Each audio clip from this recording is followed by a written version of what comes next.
Prepper's fireside we stay,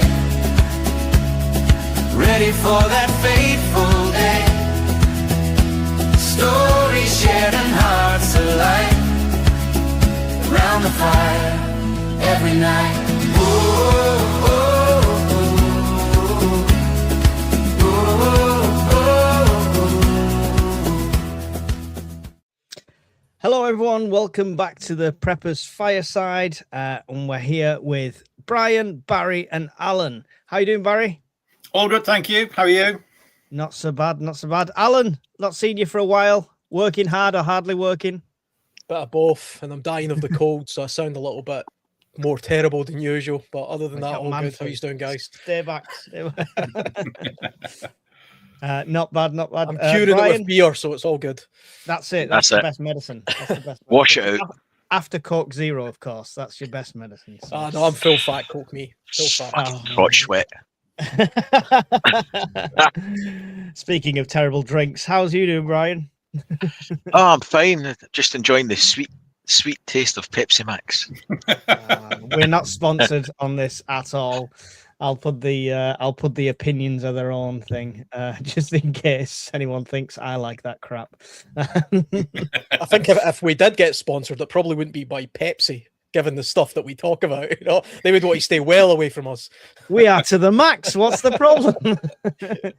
Sponsored by Legal Cover UK. If you find yourself in trouble with the police, then call this number.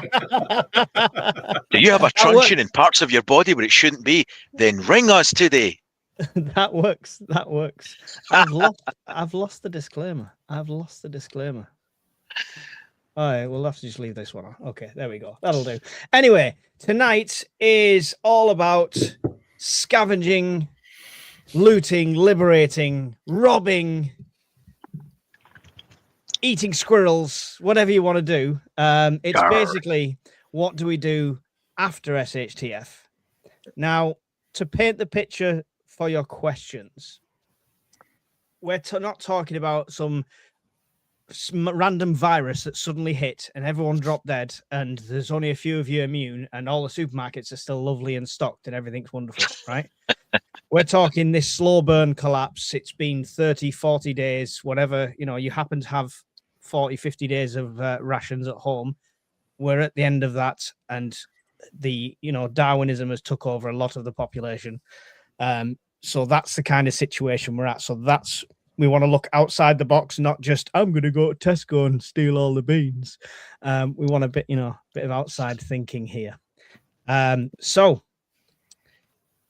first point is, have you planned for this? And when I say planned for this, as in when food runs out, are you growing it? Are you already got something else in place?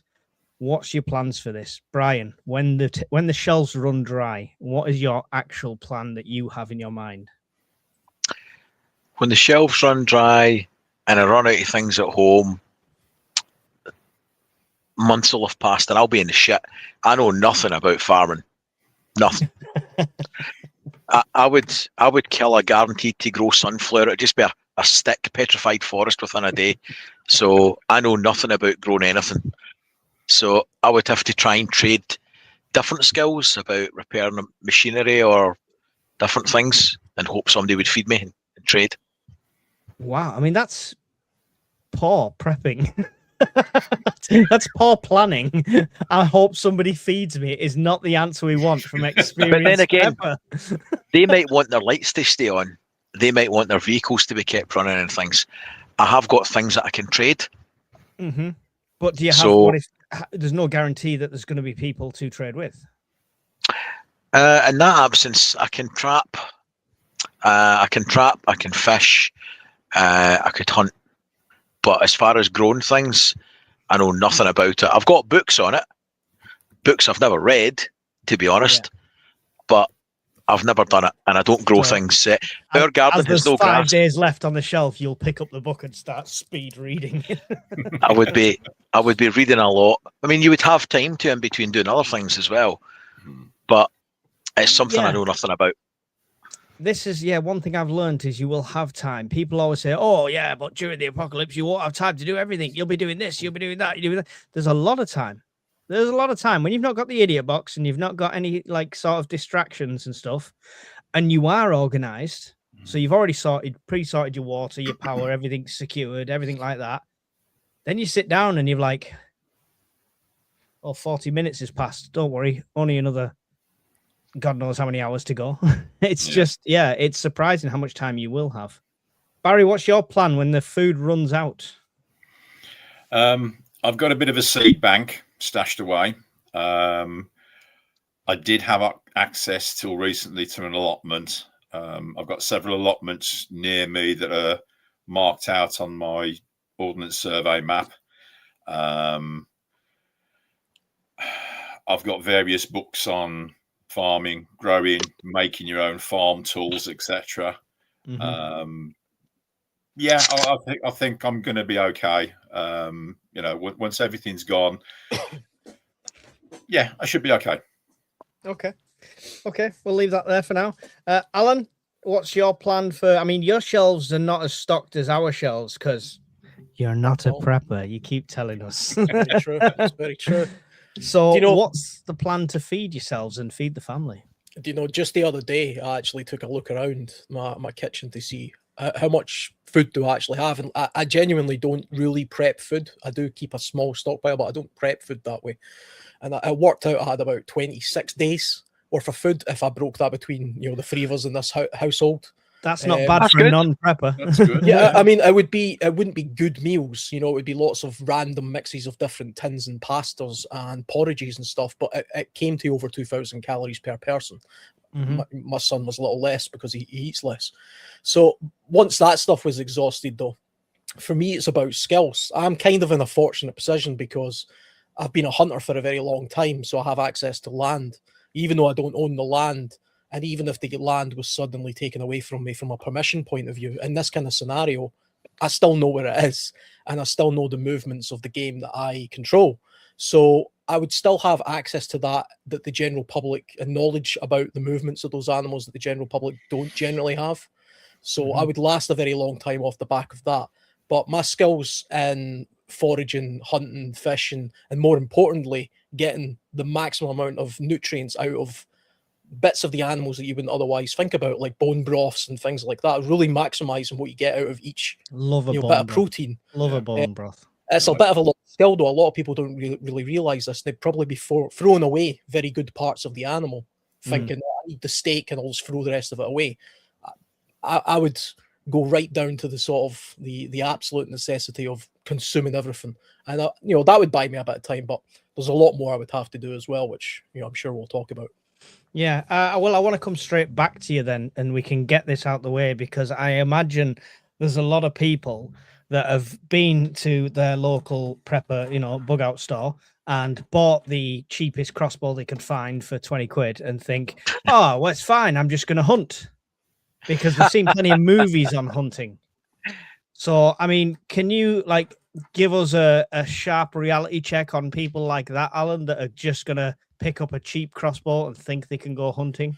But, even the cheap crossbow, the effectiveness of that aside, which would probably be relatively ineffective, to be honest, that's not what hunting is. Hunting is about understanding where the animals are, what their behaviors are, their movements are, and how you get close to them. Now, the thing about using something like a crossbow, you have to get very, very close to that animal. And if it's some cheap piece of crap that you found on Temu, you're going to have to be so close to that animal that, you'd have to be a very skilled hunter in order to do that. And that in itself is the thing that would set most of those people, back. Deer aren't just going to stand around and let you walk over to them and shoot them with some cheap crossbow. It's just not going to happen. By the way, that's in peacetime, this is illegal, so don't go shooting animals with crossbows. I should point out. But hypothetical disclaimer. I would say if you genuinely, if part of your prep, you're not a hunter, you don't have access to firearms and stuff, but you genuinely think, I want a crossbow or some sort of arrow in order to do this, I would suggest that you get interested in wildlife photography, because then you can understand the skills necessary to do things like stalk deer, right up to the point where you can snap a photograph of them. It's a fun hobby to do. It gets you outside and all that kind of stuff. But what it does is it trains you to basically be a hunter. And if it all goes to hell, you simply swap out the camera for whatever tool it is you think you're going to get away with. But I would seriously consider a bit of practice if you're going to use archery, for example. The first time that you fire a bow and arrow shouldn't be the day you're trying to hunt something, because it's not going to work. You're just going to break all your when arrows you're and lose all hungry. your arrows Yeah. as well. Yeah, it's not going to work. You'll probably do yourself an injury. Yeah. So learn that skill, but also learn the skill of how to stalk. Stalking is the skill, not tracking so much. You don't actually need to learn how to track. You can learn how to stalk before you track. Tracking's a separate thing. That's I love the idea of the wildlife photography. That's definitely a good thinking idea. outside of the box skill that you could get people involved with and stuff like that. I really do love that. Big thank you. Andy's gifted 10 memberships to the UK Prepper Network, and that is on behalf of Jay Still Login. He's done a little trade with him, so big thank you to Jay Still Login for those gifts. That's how he wanted payment in donations to the channel, which I think is absolutely awesome. So really, Who's a creepy appreciate communist now then, Mike? Eh? that. I bet you feel fucking bad. I say, well, no, you can... I still accept unmarked envelopes of cash as well. It's fine. Yeah, so I mean, with that said, Brian, what Alan's just said there, I'm going to throw it back to you. Do you do much wildlife photography? Have you stalked much game? If this is how you're going to live? Well, it's been a bit of a stalker. Alan. I have shot since I was about 12 years old. Mhm.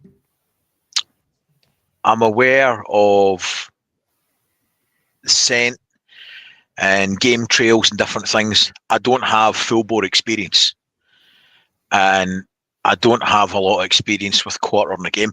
This is something people bear in mind.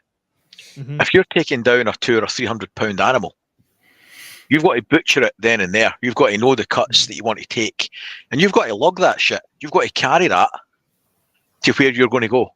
So, I mean, do you know how to butcher the beast properly? Do you know what cuts you're going to take? You know how you're going to get them? Because you're carrying a lot of shit, and you might not have a vehicle. So, and that can't be underestimated. Yeah. Personally, it would be air rifles for small game, rabbits, squirrels, and amongst that, it would be passive collection. So, traps, fishing, passive collection. Trapping's another thing. It's good fun to set them up in your garden. Don't trap anything. Don't kill anything. Don't go out into the wilderness or public areas and do it. But see if you've just got yourself the SAS survival guide and you thought, oh, there's traps in that, so I'll just pick that up on the day I'm hungry. Don't practice it. It's a skill. It's an art form. It will go wrong 12 times before you manage to set it right. Trust me. I know. So yeah, it's another thing that you should really practice doing, or literally, even if it's just the once or twice, you're thinking, at least I know what I can fail on and stuff like that. And the other thing is, do you know what kind of shit is from which animal? Do you know what's rabbit poo? Do you know what's deer poo? Do you know what comes from each different beast? Do you know what a rabbit burrow looks like? Would you know where to find one? I'm experienced in baby poo, if that helps. Yeah, Well, fuck. Oh dear. You're killing the life, mate. You're killing it. You did hit on something there, Brian, though. See the lack of understanding of how to prepare game. We call it grallican in Scotland. Gutting an animal is called grallican in Scotland. If you do that incorrectly, you will spoil the meat to a point where it's inedible. If you destroy the stomach contents of the deer, whether it be by a poor shot or the way that you're trying to gut the animal, if you like, you will do yourself more harm by doing that incorrectly. And people think you can wash it in the river. That's actually worse. You just make the situation worse by doing that. But you also have to, if we're talking about UK wide, you have to be able to identify certain diseases as well. So when you're looking at a liver or kidneys or other organs, do you know how to identify TB, for example? Do you know how to identify other diseases and contaminants, things like that? Because these are things that are important, or bird flu and avian animals. There'll be a lot of bird hunting going on. Most people won't be hunting deers. Most people will be hunting pigeons, and seasonally they'll maybe take geese and things like that. But you have to identify the things that are hazardous to your health, but also you have to identify things that are diseased animals, but because you understand how the disease works, you can still consume them. Myxomatosis in rabbits is one, for example. If you've ever seen a rabbit infected by myxomatosis, it's horrendous. It's terrible. The animal's eyes go all puffy, they go blind, they just stand there and they die of malnutrition. It's a horrendous disease. Saves an arrow. You can still eat that animal. You know, Yeah. myxomatosis isn't. I wouldn't want to. I mean, when I was a kid, I used to do lots of rabbit hunting, and we used to avoid those like the plague, literally, because we thought, oh, we're not going near that. In a dire situation, still edible. You know, so you do have to sort of understand what you can and can't do. And there's the gross factor that a lot of people just will never get over. It's amazing how many people in the real world have died because they refuse to eat something out of the gross or the ick factor, because they're conditioned to believe, I can't eat that, I'd rather starve. And they do. You know, It's you the have to get rid of smell. The first well, time. yeah. I mean, Do you not find some smells are a good indicator of something. Someone put it up before that some people can't kill an animal. Okay, bear in mind, guys, we're still all talking hypothetical. It's all right? hypothetical. We all love Yeah. animals. We've all got pets and stuff like that. But that is a battle that people will go through. I mean, my first one was rabbits, and even that is still the first one. It's not easy. I'll tell you what, for the people who are incapable of killing an animal, which is fine, you can get away with doing that in this day and age, because you can live like a vegan in today's society, because we have a globalized food network. I'll tell you that this, for some reason, this is still controversial to some people to hear this. Okay, in the Northern Hemisphere and even the tropics, it is impossible to be even a vegetarian and survive. Impossible. It can't be done. There is no one place in the world where you can simply have forage nothing but plant-based food and survive. You will very slowly die of malnutrition. You need protein. You need animal protein, especially in the Northern Hemisphere. In this part of the world, it's impossible, outright impossible most of the year.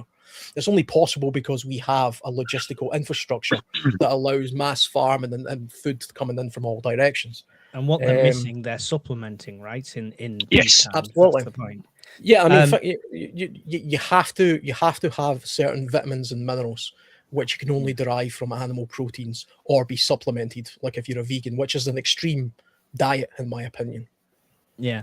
Andy Walker says Canadian trappers starved to death in the 18th century. They had plenty of protein, but did not have the nutrient content of vegetables, grains, and the diet of malnutrition.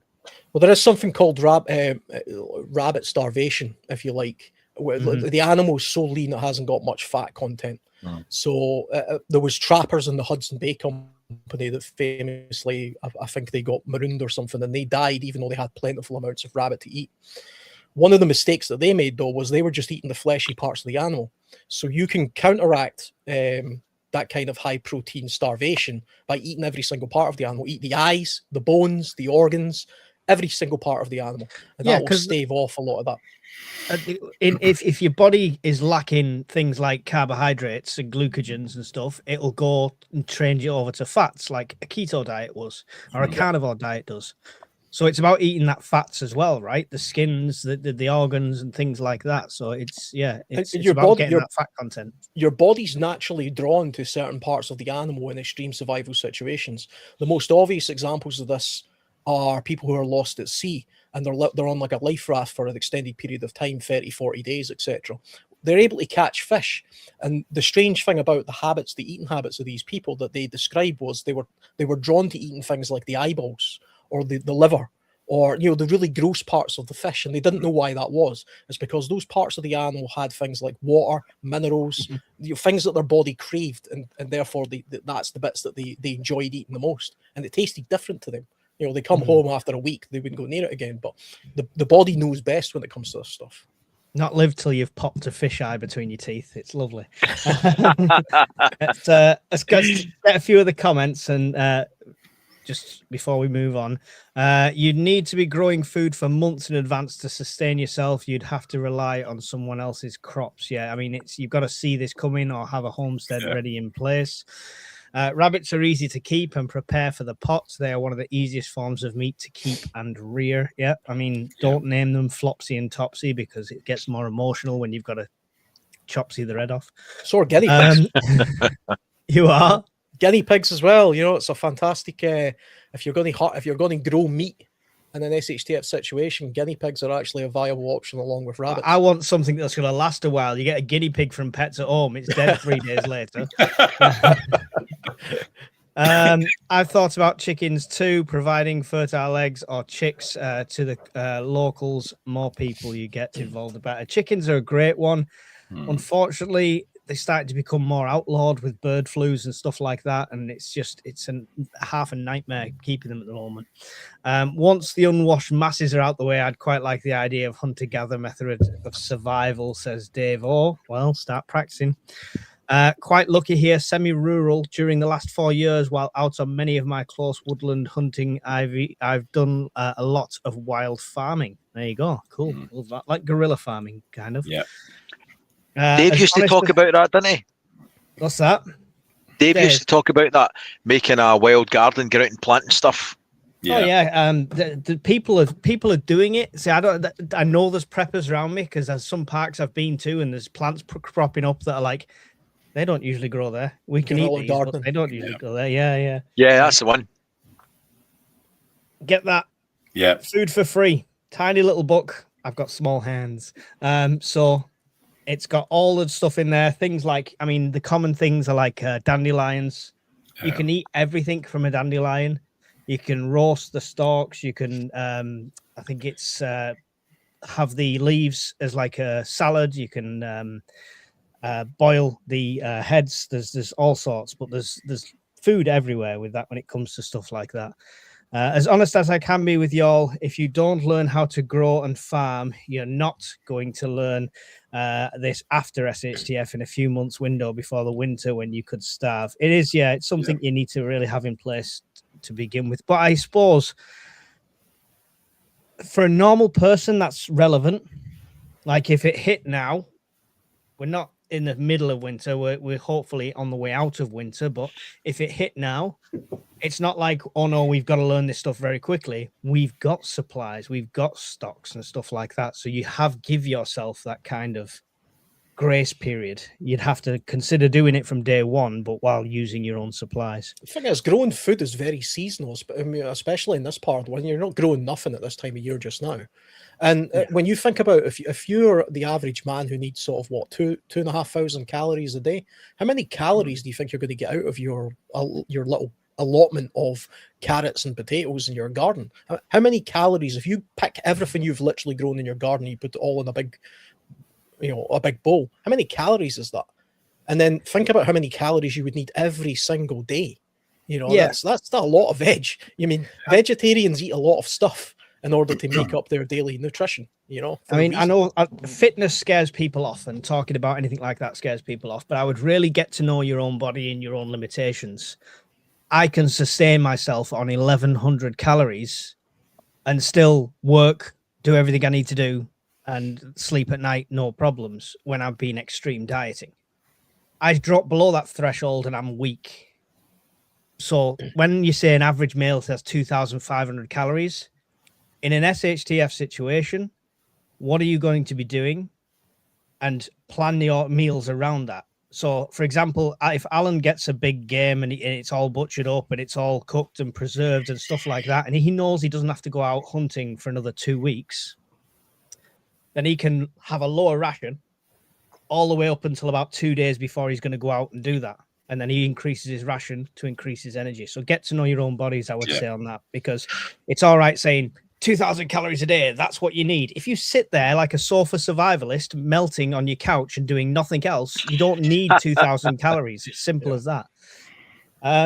I spent the last 5 years learning to grow vegetables and tomatoes. You can leave leeks in the ground all winter and store potatoes in dry compost for months. There you go. Great. Love that. That's the kind of tricks you need. Growing food isn't easy, but is easy, but it's not instant. You need to start planting while you still have preps on the shelf. Exactly. Thank you very much. Hunting requires even wind directions amongst lots of other factors. Do you think realistic hunting simulator games are of any value translating to real life? Anyone? Never tried them, if I'm being honest. Yeah. I have, but I've never done rabbits, so I can't do a like for like comparison. I've been, hunting bloody bears in the forest and stuff. Alan, have you tried any of the games? Do you think a simulation is ever good enough to train for real life? Because obviously NASA use simulators and things. The only simulated hunting game, I suppose you could call it, I've ever had a shot of. I was at the game fair a few years ago, and they had a simulator where you could do clay pigeon type shooting with the actual shotgun. But it also had a deer stalking one as well, where you could. It showed you the placement of where to put the bullet on the deer at certain ranges, so it gave you the drop, the wind speed, all that kind of direction. And that is actually quite a useful simulator to learn how to do, and you can learn bullet placement's very important as well, or arrow placement if you want to get into that kind of stuff. So the simulators can demonstrate that, but the reality of hunting, I mean, what kind of game can you imagine putting a computer game on that's like, okay, this is going to be like real life hunting a roe deer. Okay, what do? We go into the woods. Okay, now what? Nothing for the next 3 days. Because it can literally take days sometimes to even see an animal, let alone, hunt an animal. And then I don't believe I've played Red Dead Redemption. I can ride around on horseback shooting herons, and I can keep putting them in my bag, and it never fills up. That's how I'm gonna live. It's fine. It's got to be realistic. Sometimes you do just walk out and there are deer kind of just standing there, but I mean, it's unbelievably rare. Do you know, when I was a kid, very young, I don't know if I ever told this kind of story before, but I got so good at stalking deer in my little local woodland, I touched the deer with my bare hand. Stalked right up to it, to the point, I touched it. And I've always been very impressed by it, because I've never been able to do it again since. But it does go to show that it is possible to do that. Brian's good at that in the nightclub, but as soon as he gets to that touch point, that's when the bouncers grab him. That's the problem. That's a different kind of stalking. Still counts, though. It still counts. It still takes practice. If you're hunting a large beast. What's Brian doing? He's moving a fridge. Anyway, hedges are great places to forage food also, and rose hips have more vitamin C than oranges, I've been told.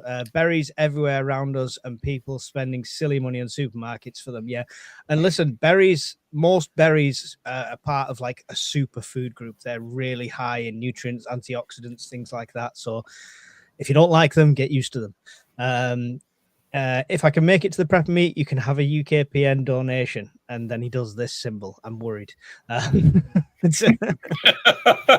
don't take them kind of donations. If I had a crossbow, I'd imagine it would be accurate to 40 meters. Hard to get that close to large animal without years of experience. Yeah, definitely. Yeah. What kind of... would a composite bow would be longer range slightly than that, wouldn't it? Depends on draw weight. Yeah. But you're basically going to transfer energy. That takes strength. You need a bow that's tailored to you. Yeah. There's no point in buying a bow because, that's a 60-pound draw, or that's a 180-pound draw. You may not be able to pull it. Yeah. Again, you get a really good chance of hurting yourself. Again, I don't believe you for a second. I've watched The Walking Dead, and that Daryl Dixon can do a forward roll, cock a crossbow, load an arrow, all in about 3 seconds, and then do it 12 times in a row. So it's clearly easy.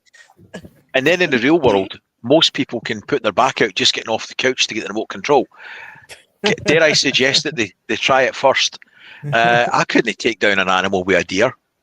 I know an animal with a deer. Kill, set a deer on it. I've got this trained deer hunting fucking sparrows. AI challenge for the Discord quickly. Somebody have Brian launching a deer out of a catapult. I want to see that image. Carry on.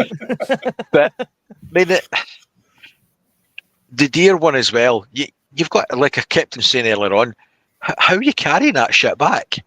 As there's a few of you going, and before you even take a rifle or a crossbow, you should be scouting out the trails that the game are taking anyway first before you take anything to go pew pew. Yeah, definitely. Great.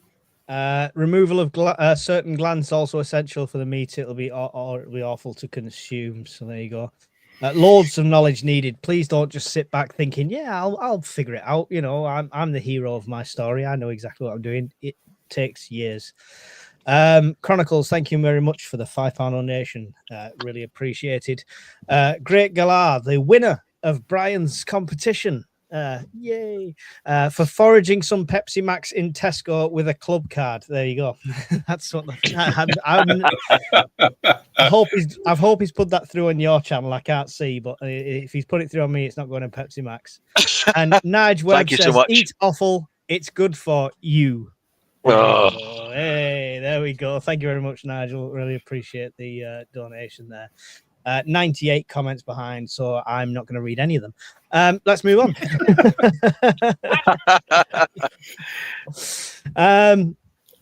Let's just put sustainability aside for a second. Hollywood and many preppers will think about scavenging. All right. This is after the rule of law, etc., you know, and stuff like that. We're not breaking any laws, etc. We're talking theoretical.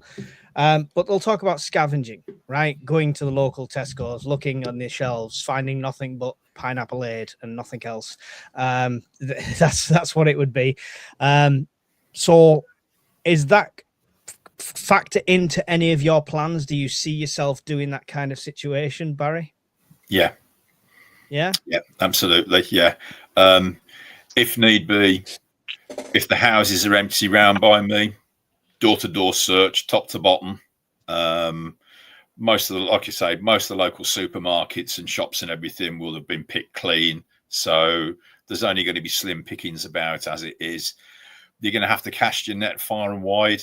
And if it's a case of you need to forcibly enter properties to recover stuff, that's what you're going to have to do. Let's say once the rule of law is out the window, Mm-hmm. you know, basically it'll open your eyes up to a lot of things. You're going to suddenly think, right, what can I take from here? What's going to be useful, etc. Brian said on many occasions, if you can see solar panels, scavenge them. Absolutely, because that's a source of power for you. Anything you can use to make water filtration, you know, anything you can use to find to help preserve food, salt, if you know how to recover salt, etc. from if you buy the coast. Make sure it's not gone out of date. Yeah. Like Himalayan salt. Yeah. That pesky salt with that 2-year sell-by date. It's a nightmare. It's just a shocker. Always 250 million years old. About it. 250 million years old, and you just happen to get it just as it's about to go out of date. So shockingly bad luck. It's my kind of luck, right? Yeah. No, that's great. It's something I think a lot of us thought about, but is it the last ditch effort, Brian? Would it be an early adoption thing to go door to door for empty houses and distribution warehouses and stuff like that? I think you've got to know your group for a start to see who's best to send where. So you might well have people within your street that have got a greenhouse, so they've got to step up on me straight away of knowing how to cook, cultivate food, even out with the normal growing seasons. So that's somebody that I want to know that can help me learn a skill, or they can do their part whilst other people in the group or in the community are doing other things. And there's no much point having an electrician in the group, a joiner in the group, or somebody that knows farming skills in the group. There's not much point sending them out to gather lots of stuff, right? Yeah. Their particular skill set is more valuable within the group doing other things. But your pool of general labour, and I don't mean any disrespect when I say they're unskilled, but if they don't have a skill, so if you've worked in an office and you've got no hobbies that are relevant, or like me, IT, a non-transferable skill in that kind of situation. Your hobby, as in your life choice, as in prepping, would be a transferable skill set. No, I know, but assuming someone in general like me, who is just a web developer. So if you didn't have that behind you and you'd worked in an IT office, then all bets are off. You would go into the labour pool, so you would be utilised and best used at either providing security for the group, keeping an eye out as a lot of people are scavenging houses, helping empty fuel tanks out of cars. Somebody's going to have to show you what to look for. Somebody's going to have to show you what you need to gather. But even chopping wood, you have a value. Nobody's ever useless. Nobody. Yeah. Mike, you've got a skill that everybody knows about anyhow, mate. Population control or lack of. No idea what you're talking about, Barry. I thought we were going to say start fires. What do you need? What do you need? A baby or a fire? I can do both. Alan, it would obviously you've got a skill set that's an absolute asset to any group, to any survival situation going forward.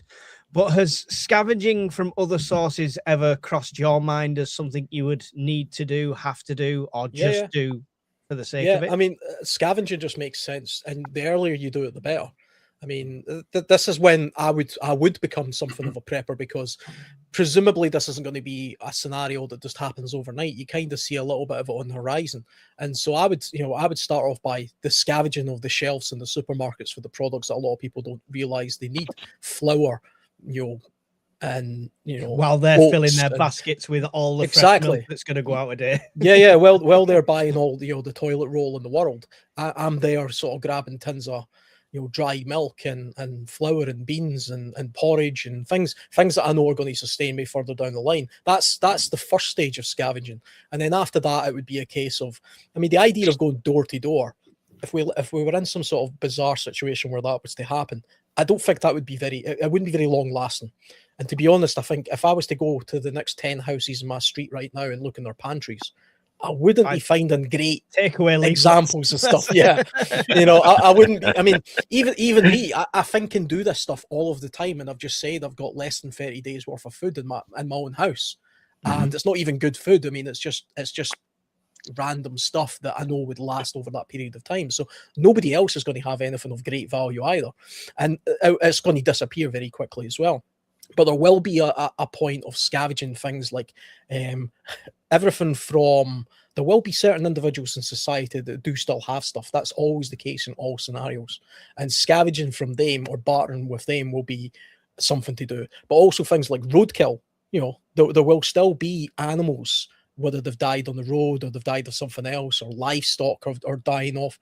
Mass die-offs of livestock would take place in an absolute SHTF situation.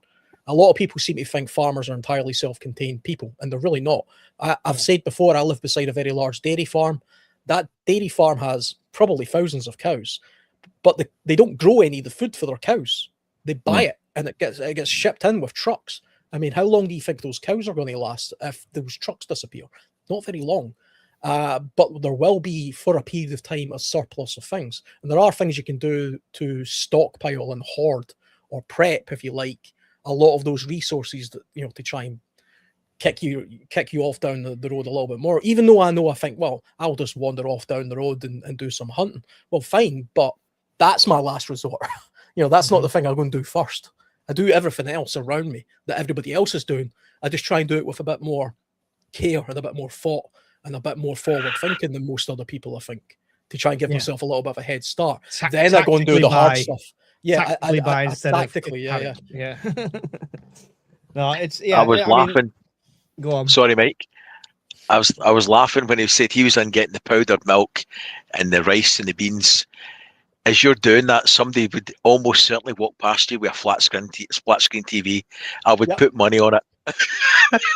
They're the first ones to succumb to the Darwin effect. You see it with Hurricane Katrina, the amount of people who looted shops and stole trainers rather than food, but actually had malnutrition problems. Unbelievable. It's the human condition, especially this so-called civilized human condition, is in some ways very predictable and also very sad, but it can be taken advantage of by people like us. That's the dirty secret behind sort of prepping and survivalists, is our ability to sort of take advantage of that situation, I think. Yeah, definitely. While they're all panic buying TVs or panic stealing TVs. Bob Hunter, thank you very much. Testicles, also known as Rocky Mountain oysters, bull fries, cowboy caviar, prairie oysters, swinging sirloin, and calf fries. Thank you. There you go. That's got to go all into the Urban Dictionary. Really appreciate that, Bob. Is that the same Bob from like a long time ago? There used to be surreal messages every so often. I think it is. I think I Bob's don't know. back. Welcome back, Bob. Anyway, so Barry, scavenging and stuff like that. Have you got a planned route? I mean, Alan's just told us he's going to be, watching them panic buy TVs while he's getting beans. But at the point you think you're going to have to scavenge, SHTF's already happened. Let's imagine rule of law's already gone well out the window. What's your first port of call, and where you're going, and what kind of things are you looking for? I've got a lot of locations marked out on an ordnance survey map, and they have got a particular route, and I would probably make my way to the furthest point first and then make my way back along the route, purely because I don't want to be carrying a lot of stuff with me further away from base. I'd rather be coming the other way, acquiring more stuff as I'm coming back this way. If I hit a mother load somewhere, I'll cache it, go back to it later. But yeah, I've got a plan. Where I am at the moment, I've got a few good locations I could probably hit, but it would have to be way down the line. Could you tell us types though? Are we talking about supermarkets? Are we talking about mom and pop shops? What are we talking about? Combination of all. I'm lucky enough to be near several different supermarkets, some distribution centres, a very well-known shopping centre, also places like industrial estates as well. There's also a lot of food storage on some industrial estates.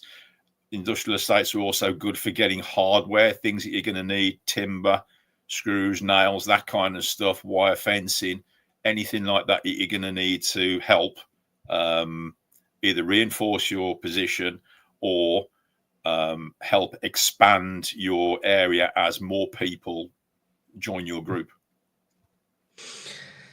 Cool. Brian, similar question. What's the plan of attack when it comes to scavenging? Somebody, let me just pull up a comment as you're saying what you're going to do. I like what Welsh Prepper said, who was a guest on the show as well. Get a 10,000 map of your local area that shows individual buildings / houses. You can mark off the ones you search systematically. Yeah. So what's your plan, Brian? Local, spiraling out, or going straight for hubs? What's the scavenging plan? I wouldn't want to overextend, but I know where the local industrial estates are. Rule of law wouldn't catastrophically go overnight.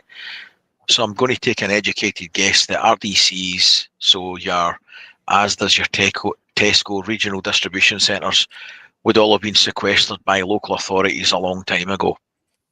So that's a waste of energy. Yeah.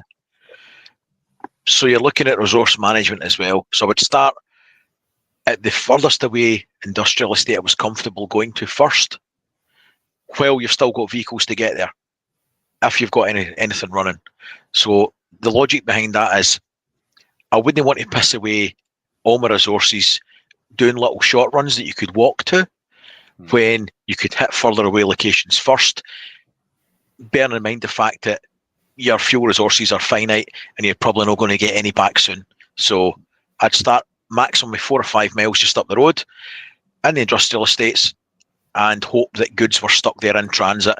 And then also things like the staff canteens, confectionery machines, that kind of stuff, sweets, everything has got a value. So people's lockers, in vans, in lorries, in trailers, and everything.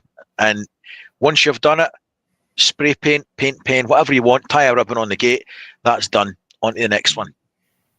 Yeah, it's a good point. The canteens as well. If it's an office block, worth checking people's drawers. I have first aid kits in my drawers. First aid supplies are a must defibs in all of these things. Defibs, if they're standalone, if they've still got battery life and stuff like that, worth picking up. But yeah, definitely, it's a good shout on the industrial side of things, because chances are any sort of collapse would have been a gradual thing. And for example, if it's a power situation and they're shutting us down, the industry and the industrial states will be cut off beforehand, so people won't be going to work. It'll be, you know, Boris's work from home if you can work from home, and then don't work from home, but then work from home if you can work from home, but don't work and sit there and get sabbatical and work from home. So that would be that situation. You'd probably find there was a lot of kit stuck in depots in transit. So in logistics places, the couriers, whatever, there'll be places, things stuck in transit. And even the lorries in the yards, if there's any there, dip the tanks for diesel. Take that as well. Philip Hull, look at crime rates. You might want to hit safe zones first as well. First, less issues with the feral encounters, perhaps. That's interesting. If we got to the point where we decided we were going to do some looting, if we were all suddenly, well, let's loot. The first thing I'd probably loot would be a pharmacy, and then the next thing I would loot would be a fishing tackle shop. Andy's already got there first. He did that before rule of law broke out With the tiger. Yeah, with a tiger. Yeah, fishing tackle shop's a great place to get resources because you can never have enough fishing tackle. And I've said many times before, when it comes to genuine survival in the British Isles, when it comes to foraging and hunting, the coast. Go to the coast. Everybody can forage on the coast. You don't need a lot of skills to do that. It's a year-round supply of food there, and you can eat just about everything on the coast, by the way. Just about. Yeah. So that's the place to survive. And there is precedent, by the way, for this kind of scenario taking place in the British Isles during the Irish famine. That lasted 7 years in 1845, I believe. And there was lots of things that you can learn from something like that to see how people in these islands do survive. Granted, that was a while ago, but the scenario was kind of the same. If we all go back to zero, we're kind of in 1845 anyway. So the way that they got by, it's worth looking at some of the examples of how people survived that. Coastal is key, and it is something I've looked at as like potential. I'll be doing a series over this year looking at, we talk about stately homes and things like that and bug out locations. I'll be looking at potential ones of them throughout the coast and what could be used. Ideally, I'd love to live on the coast, and you have a boat for a bug out as well. It's win-win, right? But yeah, money often dictates what you can do. I'm trying to think. Have I asked you all three the same question now? Have we done that one? Brains go.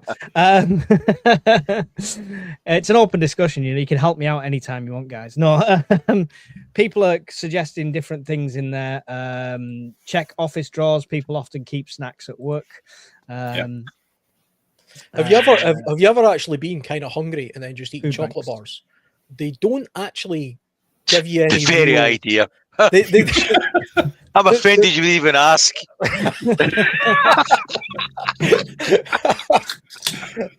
The thing is, they don't actually quench like hunger. They do temporarily, but they just if I've been caught out before in the house where there's like I can't be bothered cooking anything. I'm eating like the selection box from Christmas or whatever, and it kind of just doesn't do it for you because there's not a lot in it. It's just sugar. And it's quick energy in some case scenarios, but it definitely doesn't fill you up. It's like a McDonald's. Yeah. That's another good point. Restaurants, they would close up quite soon, right? Because the waiting staff's not going to work while people are looting Tesco's. A lot of their stuff is frozen. Yeah, McDonald's. I imagine they've got a lot of frozen stuff. Will have you some fresh produce depending where you go. Nando's will have already been raided. It already looks like it's been raided in most places. If you're foraging rats, it might be a good place though, because the rats are going to take over these places anyway. But something I've not mentioned as well, like as we're rampaging about Mad Max style, just opening doors without a care in the world, we wouldn't be the only ones doing that. Your security situation would be paramount. Before I even thought about going into a warehouse or an industrial estate, I'd have one or two people sitting there first for hours, if not a day or two, watching to see if anybody else was doing the same thing. Because the risk versus reward of getting into conflict with another group doing the same thing, as you're already there, it might not be worth it. I'll tell you, early on as well, you're probably safer targeting a warehouse than you are a house, because a security guard paid £15 an hour or whatever isn't going to fight you to the death to protect a warehouse full of porridge. He will fight to the death to protect his house though. Yeah. So Yeah. That's something to bear in mind as well. I mean, if somebody comes knocking at my door, you know, all manner of crap is going to go their way before they get through the front, through the front door. You know, and Same that will with be me. the case for a lot of other people. I'll start throwing kids at them. That's a lot of ammunition. Line up in height order. Break out No, the teenagers. It's true, and I suppose it's not something you can generally. There you go. Army would rush to food storages day one. We know that, yeah. The like I say, distribution things and stuff. But Sorry, go on. the premise of the scenario is key. If we've got a slow burn decline, then all these things are smoke and mirrors. They're gone. They've been confiscated, requisitioned, and all that other shit. Over time, military, police, everybody else will fuck off and look after their own kids and family. But before that, everything's been slashed and burned and stolen, including by them, incidentally, because let's be honest, if you're guarding a food warehouse and you're tooled up for the military or the police, you're taking that with you. Mm-hmm. Or at the very least, you're holding that location. However, if it's a quick event like a grid down situation, all bets are off. All that shit goes right out the window. That opens up a whole host of other different possibilities. Yeah. Yeah, and the government, like we've said many times before, the government's not your friend when it comes to these situations. I mean, I briefly mentioned the Irish famine earlier on. A lot of people think the Irish famine started because of potato blight. I think that's how it started, but that's not what caused people to starve to death. If you actually look into the history of that, the thing that caused people to die of starvation, despite the fact that they actually had food in Ireland, they were growing food, but a lot of the land was owned by the other parts of the country, the UK. English landowners and things had, they owned the land and they exported a lot of that food out of Ireland into the rest of the UK and other parts of the world. And the people there subsequently starved, even though there was actually food grown in their own place. But that was the government making choices and policies based on what they thought was good for the whole, as opposed to the good for the little people in the actual place. So the government actually caused the Irish famine back then, and there's no reason to think that they wouldn't do that nowadays, no matter where you are in the country. Yeah, I mean, the government now has caused a famine on my wallet, so I'm not surprised. They definitely wouldn't be beyond unreasonable. Anybody thoughts about schools, restaurants, and cafes? Well, we mentioned restaurants and cafes and stuff. Schools is another good one. Another place where they have to have food on site. Often they have long-term, large packed ingredients like oats and things like that, and they have, again, first aid, stuff like that. Yeah. So the main reason I've thought about, need to be careful how I say this because it sounds wrong, I have considered a school, is because of where we live, it's on an elevated position at the top of a hill, and it's fenced on all sides with one single road in and out and a single staircase. Now, they've got nice aspects for the roof for putting solar panels on it. You've got plenty of space in a centralised cooking facility. That is a very, very good defensible structure to get your community to hold in. I mean,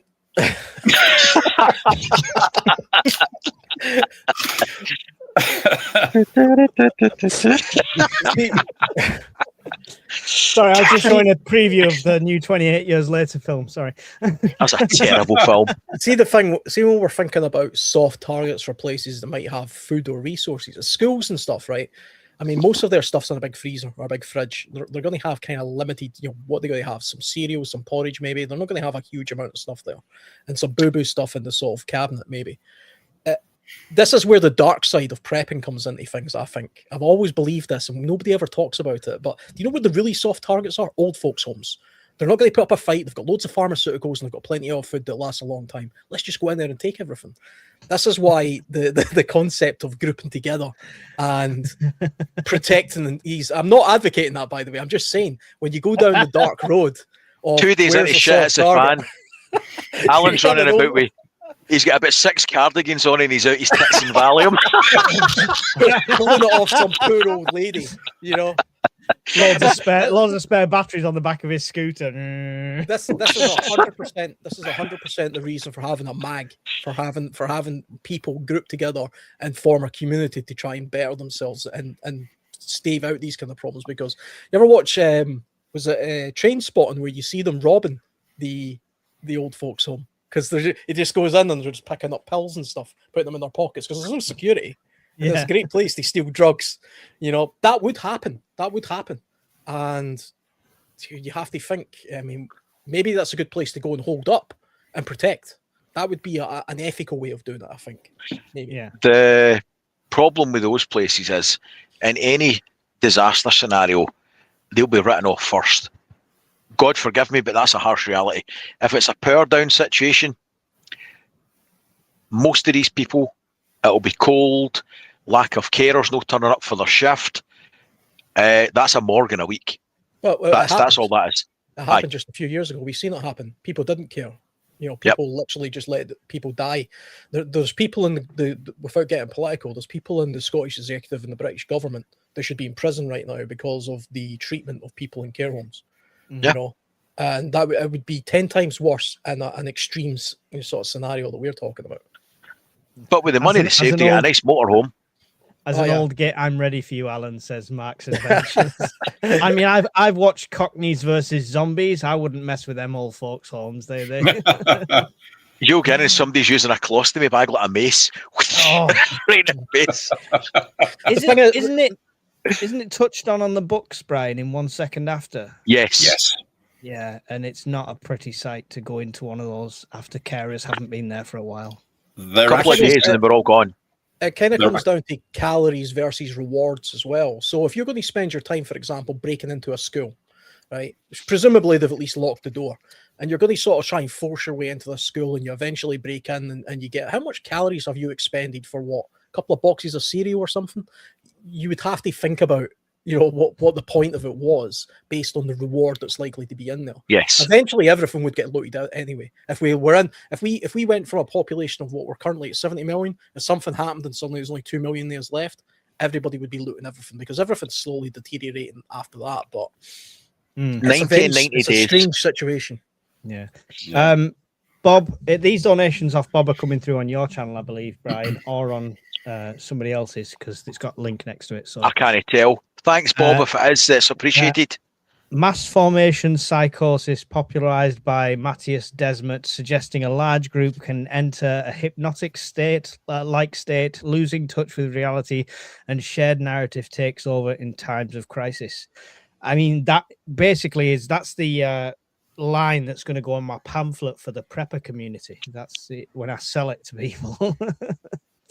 But yeah, can I just touch on something? Sorry, Al.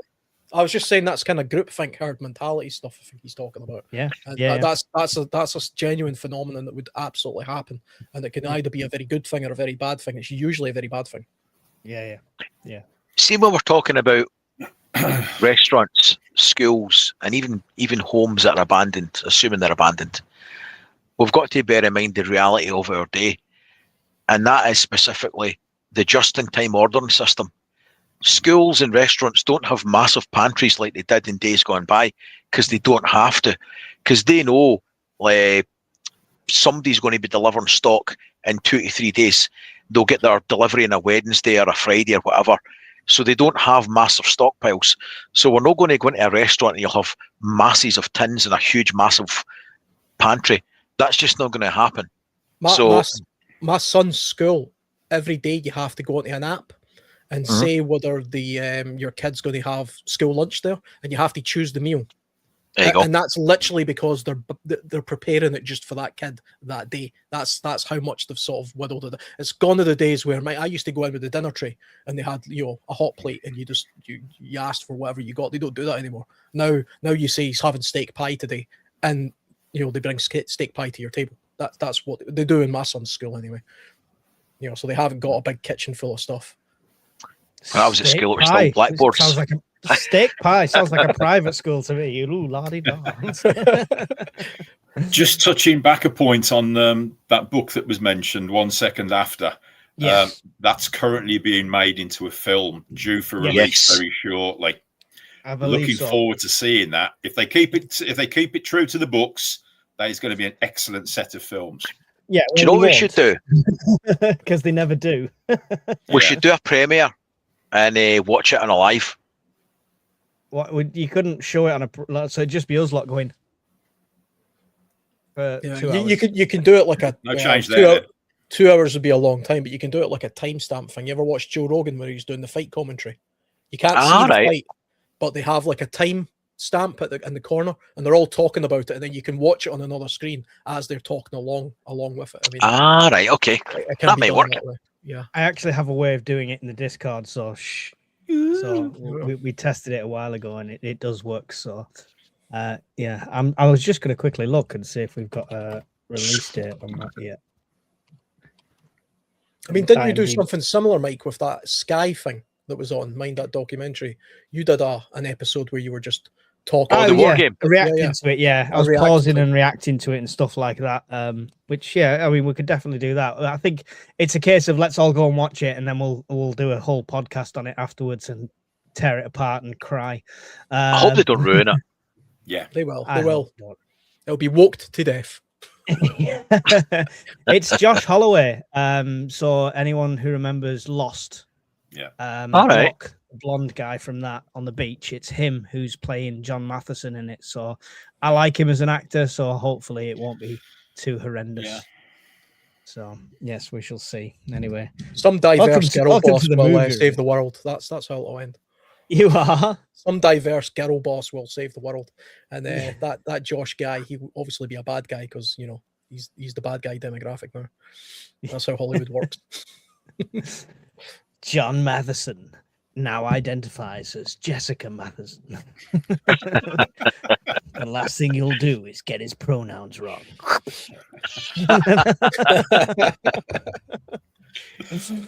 In a slow decline, there would be lots of food waste. Look at Gaza, how they trampled relief food. They don't queue. It's a mad grab.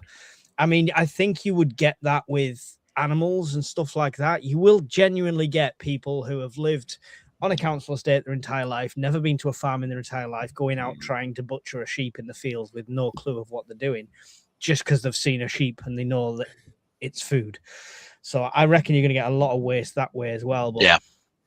I suppose the question is, how do you weigh up going out scavenging with the chance of something being there against the premise of I'm going to stay inside my bubble for X amount of days so I don't have to deal with the nasties, right? So where's that line? Because if you go out day one, you're going to find a lot more stuff.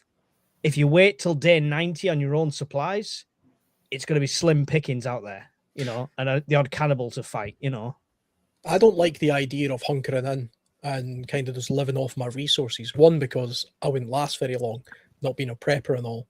But also, I want to be tuned into what's actually going on in the street and sort of be a part of the movement to sort of go with. It's easier to go with the flow of something than observe it from afar and then try and infiltrate it after the fact. That's much harder to do that. It's easier to go with it. When it comes to the sort of the hunting and the foraging and all the extreme survival stuff, that's the very end of what I would do, because that stuff's going to be there regardless. It doesn't matter how hungry people are in Britain. There's still going to be a million deer in this country because they don't know how to catch them. They don't know what they might. All the sheep and cows might die. I'm not hunting them anyway. But the coast is always going to be there. The deer are always going to be there. The birds are always going to be flying. The vermin are always going to be around. What I will do is take advantage of the civilizational collapse for as long as I possibly can. Take advantage of that, join it, and see what's going on, because I'm part of that civilization anyway. And then once all that falls away, then I fall back to the things that I know how to do, the kind of skills and techniques and things that I've spent all my lifetime sort of practicing and honing, because those are the things that everybody else has ignored. That, to me, that's why I think skills trump preps ultimately, because preps eventually come to an end and then you're left with nothing but skills. I've always said it, no matter what you're stocking, it's a clock, right? And it works both ways. If you've got 7 days worth of food in the house, nobody's criticizing you. You've got 7 days more than some other people, right? But whatever amount of days, even if you've got 90 days, if you've got 6 months, if you've got a year, that's still a ticking clock without a plan after the fact. And I suppose scavenging just adds a little time to that clock. It doesn't keep it in depth. Industry is what keeps that clock from ever running low. And with that survival's all about time. Everything's just about time anyway. I mean, we all know what's at the end of the road: death. and taxis. That's what's at the end of the road for all of us anyway. Refuse. just No, about- no. I'm going to be it's about uploaded how we onto get an there. iPad. I'm going to be uploaded onto an iPad. They're going to have that technology by the time I book the ticket. There's no point. An iPad would be flat, mate. You'd be dead. no, because somebody else would be in charge of keeping it charged up, not me. See, what I would say is, if you have prepped enough supplies that you do not have to put yourself at risk when things are, the healthier people are, and the more desperate they are within that window, that amount of time where they've got the health and the desperation to do stupid shit. If you can hunker down to survive that period and still have some stuff left to then go out and do your thing, that's pretty much all I would be aiming to do, is to survive past the initial craziness, the lunatics who, before they're too tired and burst because they've not eaten for weeks, when they're still healthy and hale and desperate, that's the kind of danger zone for me. And that's probably about a month long. You can see that Personal with, opinion. you can see that with the Gaza food aid and things like that. Even us right now, if we were in a situation where we were relying on food trucks from the UN, for example, dropping off food, and we think, well, we'll just sort of rush to the front and get that kind of stuff, you're going to be competing with men aged between sort of 16 and 30, right? They're a lot fitter, a lot faster, a lot stronger than even me at 41 years old. I'm not going to be able to fight off 3 25-year-old guys to get that food parcel. So that's why when you take a look at Gaza and you see all those guys scrambling over those food trucks, do you see any women? Do you see any old people? Do you see any very young children? Not really. You just see a bunch of men fighting over things, you know? So what you're saying, I should send my kids in to get it instead, yeah? Well, do you know, eventually it would, I mean, that's kind of the benefit of having kids. It's kind of the farmer mentality as well. You will eventually get to an age where you're sort of 60, 70 years old. And if you have enough kids, sons more generally, they're at an age, and as long as you've installed the skills required and you act as a family unit, kind of like the Waltons, then you're far stronger. You're far more likely to survive because you're working as a family collective. You're your own little mag right there, and you know the more you have, the better. So I mean, you're right in there, Mike. Me, not so much. Encourage You him, know? Alan. I've got one son, and the only That's thing he's it. interested More in is babies. PlayStation. The flood. Mike releases the flood. They just go out. This stream is brought to you by Durex. Right, so foraging then is, we've talked about growing, we've talked about hunting, we've talked about urban foraging and people foraging, not like long pig, like somebody said, but you know, houses and stuff like that. Now, actual foraging, I mentioned the Food for Free book before. How many of you have actually done foraging? I'm curious. Does picking brambles count? In a way, yes. Yeah. That's a way. Oh, Yeah, I've done that definitely. since I was about 5 then. Yeah. Yeah. Wild strawberries, that sort of shit. Okay. Do you actively still look out for it when you're out and about? Like not Nope. to pick it, but see if it's there, or do you notice it? I have noticed it, but there used to be an old quarry about quarter mile from me, and it's now been amalgamated into 3 quarries because they blew them all up. But the one in particular that I'm talking about, it used to have a track running up to it that was the whole stone wall was covered in wild brambles, and then there was wild strawberries further into that, and then there was a massive embankment that was full of rabbit warrens. You could literally poke a stick and see them. But that was a long time ago. Times have changed, and the brambles are still there, the strawberries are gone, and the burrows have been flattened. But that was a particularly long track of food sources. Yeah. It's good to keep an eye on stuff like that and see if it's still there. Barry, any foraging, any attention paid to things like that? A little. There's plenty of wild garlic down in the local woods. Again, there's plenty of brambles around, wild strawberries. Also, what I've noticed as well is, people have the odd apple tree, stuff like that in their gardens, or just growing by the side of the road. You know, you can be going down a track, and you'll go past random 3 or 4 apple trees or Mm. some sort of fruit trees as well, and it's just going to waste. It's just dropping on the floor. I mean, that's the kind of stuff you need to know those locations as well, and Yeah. you know, mark them on a map so you don't forget. You know, right? I've seen apples there. I know I can go and get apples from there, or you know, that kind of thing. A Yeah. map's absolutely invaluable for recording stuff like that. Yeah, I've started really annoying Mrs. Urban Prepper because I've bought a little dump pouch that goes on my belt, just a little brown dump pouch thing. Yeah. And we've started going hiking again. And yeah, I'll be like, oh, we need to stop here. Why? And I'm sat there picking things off a bush or something like that and filling the bag and stuff. And save myself £3 from going to Lidl and getting them, you know, things like that. Alan, with, I mean, hunter-gatherer kind of lifestyle, surely foraging is something that you've looked at or done, or what's your take on that? I do something akin to foraging every year. I've always done some sort of foraging because your plant identification, what's edible, what's not edible, is kind of part of the crux of what a wilderness survivalist is. It's kind of like the party trick of, you know, what I do, apart from making fire from friction. Most people who go into the woods with me will say, what can I eat? What's this plant?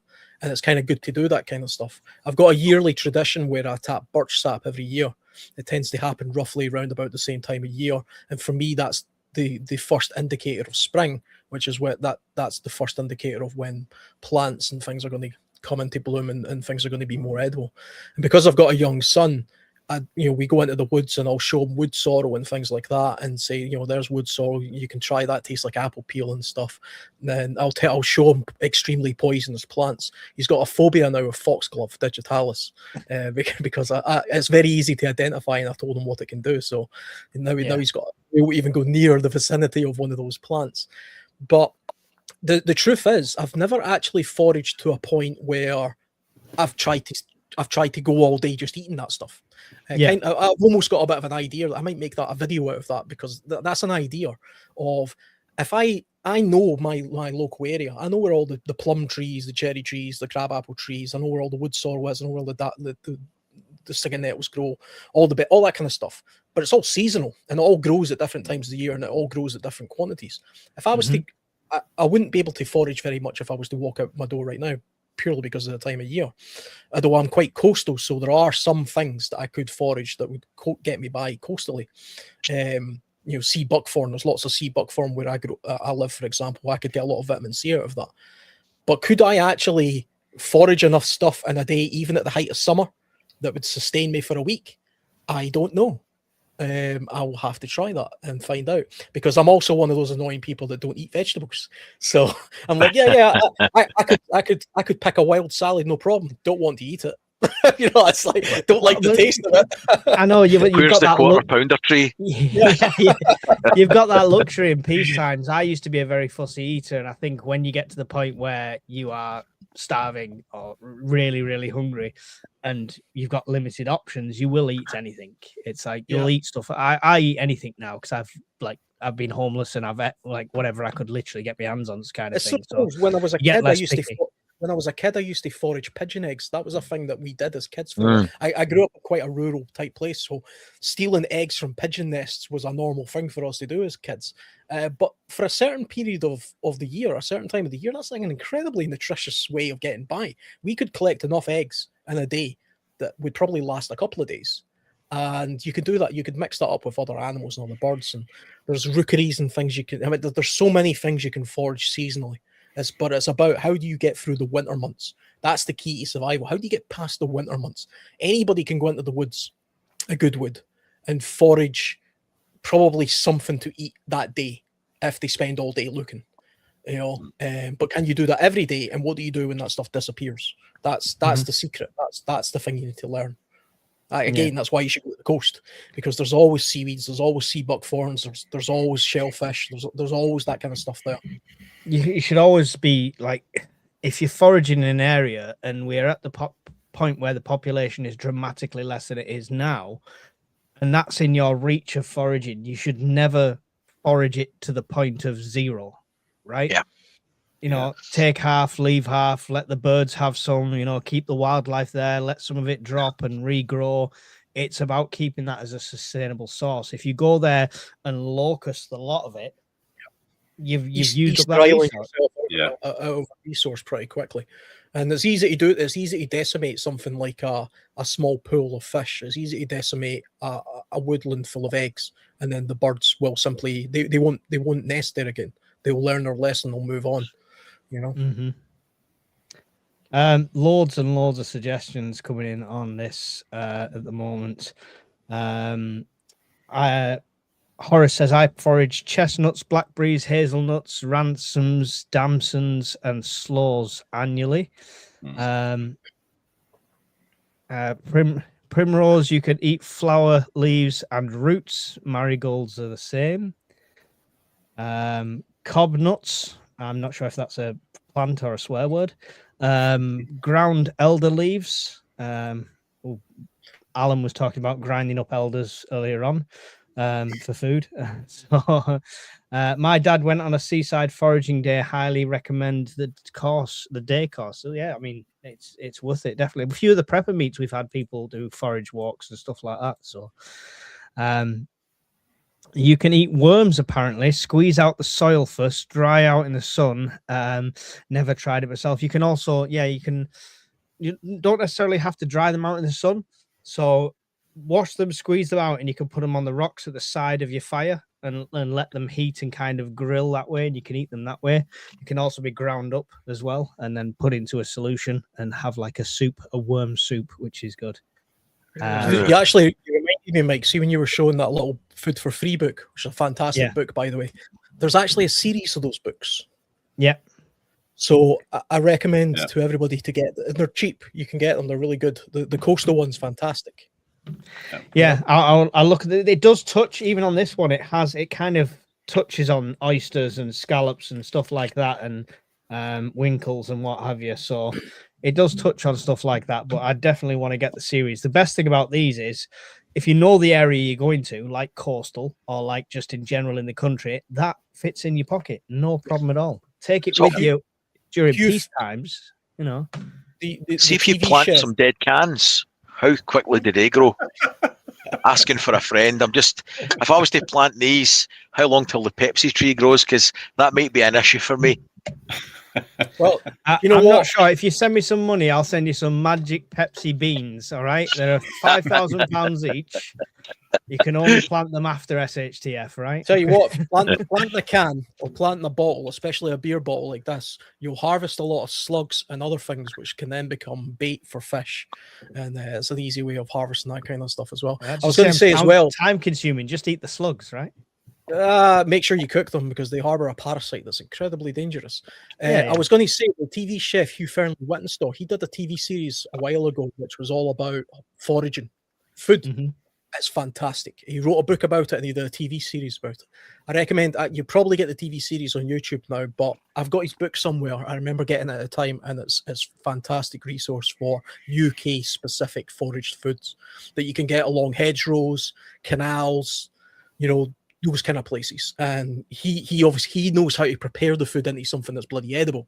That's also part of the problem. I can identify almost every single native tree in Britain without a doubt. And I could probably identify most of what I think is edible, plant-wise. But can I turn it into food, other than just eating it in its raw form? Probably not. That's a skill I lack. But a chef like him does have that kind of, he can take wood sorrel and make some. He actually made tartars out of wood sorrel. I remember thinking, bloody hell, I would never have thought of doing that. I just eat it. I'm going to need to ask, what is wood sorrel? I genuinely haven't a clue. Well, wood sorrel, there's actually 4 species of wood sorrel in the UK, but it kind of looks like a little clover, little clover-looking plants. You get them in shady areas of woodland, and it's a very easy thing. You see carpets of them growing at certain times of the year, and if you eat them, they taste a little bit like apple peel. So people used to use them as an ingredients that substitutes things like lemon zest. And you can use them as like a salad and things like that. But it's just an easy thing to collect. Hugh Fearnley-Whittenstock gathered a bunch of it. Yeah, he gathered a bunch of it, all right, turned it into a paste. He added a bit of cream, and then he made like a tartar sort of cake out of it, and made it something that you could actually eat more presentably.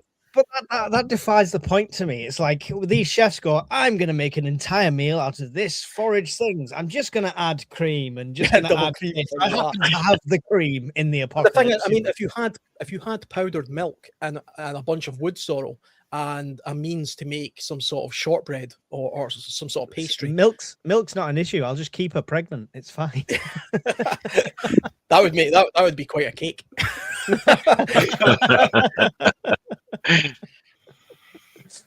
Well, better a cake than a cream pie. We won't go We've not even got on to the eating of people yet. You know that happens. People eat people after a while. Oh, we going on to that? Is that where we're going? Past the watershed. Long pig now. How to prepare your friendly neighbours. I wouldn't eat Brian. He's tainted with Pepsi and shit. Too much fat, mate. It's fine. You only want it. You're very keto, Brian. Bob Hunter has put another £10 donation on your channel there, Brian. You cashing in here. The World War II, the Germans, to entice dissidents out of their hideouts, would paint meat on the sides of their trucks. This is what they were up against, guys. Please also remember the 77th Brigade Nudge Unit. There you go. I mean, Look into that. Ah, I don't know any of that. excellent. Love it. What else are we saying here? Miss Worm has just said docks. Is that where you're working tonight? What's going on? Oh. You're going to suffer for that. Oh, you're going to suffer. Boy, oh boy, you're going to suffer. We have plenty of new arrivals who we eat humans. No comment. Skirting on the edge of banishment. Tell you what, Yes. those new arrivals that you're talking about, they will be the best placed people to survive a situation like this, because they've already went through hardship. They've already went through an SHTF situation, and they have the survival mentality to cross a bloody continent and get on a boat and risk great peril to get to a place for the sake of work or whatever it is they're actually doing here. But the mindset of people like that can't be underestimated. Yes, they would kill Bear you that for a in tin mind. of beans. Whereas the They- shackles of Western society, for most people, those most likely to survive in the short term would be those Free range, Alan.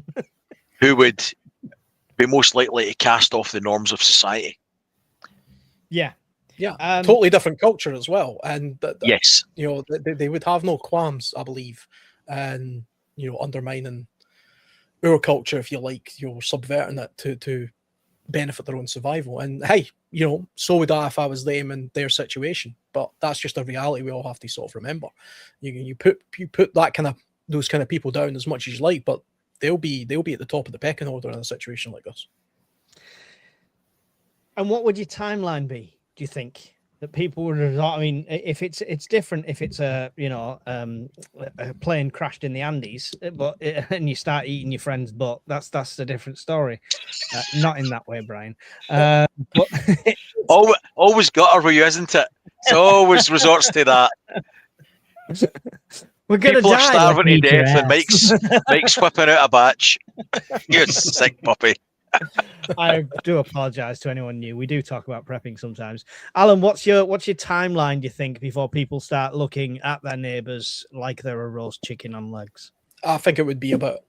I think it would be a while. I think it would be a year or so. There are places, if you take a look at like the Second World War, or even what's happening in places like the eastern parts of Ukraine, for example. The stuff that's going on in the east of Ukraine just now is like World War I type stuff. I mean, like serious trench warfare, absolutely disgusting, horrendous shit going on. And there's people in isolated little pockets that are trapped from the rest of civilization. And who knows how they're surviving, if at all. Mm. But that can happen would- solved within a year. And I think a year is probably realistic. But you would have to have an all-out, something absolutely devastating, all-out war, all-out nuclear apocalypse. That's the kind of thing that would happen because, like I've mentioned before, the Irish famine took place over 7 years. Yet they still had law and order to some extent. By the way, people who foraged in the Irish famine or stole things from farms and stuff, the punishments were extremely severe. The laws massively increased against people that did that kind of stuff. So there was still a form of order. most people escaped that by literally escaping. 1 million people left Ireland. That's how they got away with it. 1 million people died, 1 million people left, and then 2 million people sort of just had very bad malnutrition. You know, it's hard to imagine what the scenario would have to be to get to the point where we're bloody eating each other and breaking into houses. And the only thing I can think of is World War III. That's the only thing I can think of. And I think it would be within a year. I think a full season would have to go by, a full annual season, and then once it got to the winter time when people got seriously desperate, that's when it would happen. They're You think about it, Mike. They're eating the dogs. If you're sitting there around the big long table and all the kids are at it, and there's 67 of them hungry, right? So what? Half of them are out. Yeah, you've eaten another half, and you're trying to say to the survivors, right? Okay, dear old granny next door's mostly meat and gristle. We're going to make a bone broth. Fine. It's a flippant statement, but I think watching your children starving to death would be the motivating factor for many if they could make that jump. I think cannibalism is a problem for people with zero knowledge. It's a problem with people that have grown up on everything coming from the supermarket, don't know that there's abundance of fish in the sea, don't know there's stuff they can grow, don't know there's ways they can get and make and acquire food. And it's a desperate thing that desperate people do. I don't think it would... We joke about it, but I can't see a competent prepper or survivalist ever going down that route. You know, you'd be pulling limpets off the side of rocks and eating that first and things like that. You know what I mean? You'd have to have emptied the ocean for it to get to that situation. You know? Yeah, Yes. I don't think in our part of the world in the UK cannibalism would ever be necessary. No. Because I think the population, even when it got reduced down to a point where if we were in an extreme situation, the population was just far enough down to a point where natural resources would become more abundant again, and people would naturally migrate towards that kind of stuff.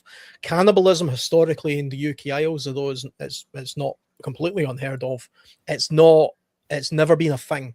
And we've had many famines, many things have happened in this country, in these islands, and it's never really had to take place simply because of the resources that we've got. So I think it's unlikely. Cannibalism may happen because people don't know what mystery means for. I mean, Barry, you've got a heads up. You could just empty the back of ambulances and just start storing that spare meat. There's also there's dangers to cannibalism. Drop it at my house, boys. I'm sure there's a condition that you can get from cannibalism as well. I can't remember the name of it, but I think there's actually some sort of thing that happens to you. There is. It's called full of leaditis. Yeah, you go frigging mad, don't you, and everything. So yeah, no, listen, we joke about it. There might be people that get to that desperate point. I would like to think there's enough of us and enough people that are not going to get to that point to put people like that down. You know, long-term scenario. So I didn't think we were going to touch on cannibalism tonight. So thanks, Alan. I don't think see if it did happen, sort of like in that movie Alive. I don't think it would be people killing people in order to eat them. I think it would be a case of you're starving to death, your whole family's starving, and somebody has just died of starvation. You're looking at him thinking, well, he's already dead, which is kind of what happened in the movie Alive. Yeah. And then from a moral point of view, you let the meat rot away and go to waste while your children starve to death, or you just, a series of accidents. Oh no, he died. Oh no, he fell up there. Oh no, he propped himself up. Oh, he's fell on my plate. I think all the cats and dogs and swans and ducks and everything else would be, and all the pets and they would all be gone first. Yeah, so this is another great thing that 1 second after book. If you've not read it, go and read it before the film comes out and ruins it. They touch on this because he's got dogs and he can't do it himself, but the town as a whole, without spoiling it, they've got to make that decision when it comes worst to bit of the book. times. Yeah, it is. Well, I mean, Is it really? Well, it was for me. I had no problems with the people all dying, but when that thing happened with Not poor bothered old about Yeller. Flopsy the teddy bunny out of the window. Fuck him. That doesn't matter. The dog got me right there. Yeah, it got the neighbours right here. You're a monster, Mike. You're a monster.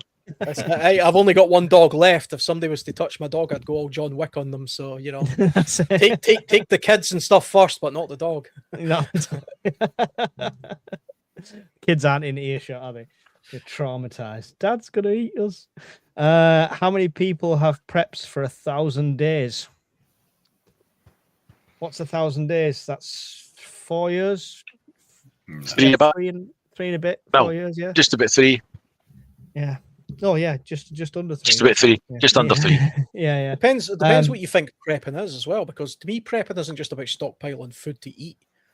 Equipment and knowledge is prepping, and theoretically, what I've got is indefinite. So, I mean, I have an indefinite supply of preps in these islands at least. So, I mean, don't get too hung up on how many tins of something do you have, because that's just squirreling. That's not prepping. Don't listen to him. Download the app and you do it. I'm not a squirrel.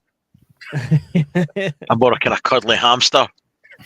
Um, I'm eating both anyway, so it doesn't matter.